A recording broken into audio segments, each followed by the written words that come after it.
কবে যেন কোথায় শুনেছিলাম কলমি শাক খেলে নাকি শরীরে ব্যথা থাকলে সেটা বেড়ে যায়।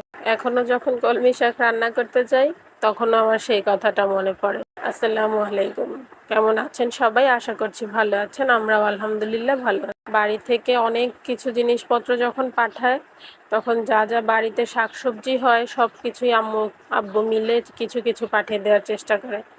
তার মধ্যে এবার কলমি শাকও দিয়েছিল।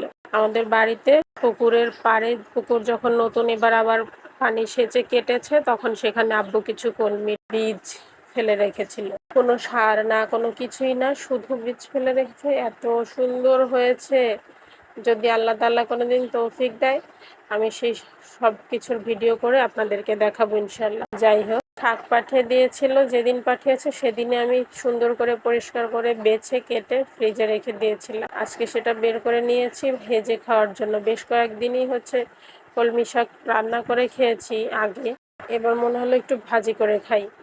আর শাক ভাজি করতে তো তেমন একটা ঝামেলা নেই, একটু লবণ, পেঁয়াজ, রসুন, কাঁচামরিচ বেছে দিয়ে সেদ্ধ করে নিলেই হয়ে যায়। তারপরে সিদ্ধটা হয়ে গেলে আবার তেলে একটু বাগার দিয়ে নিলেই হয়ে যায়।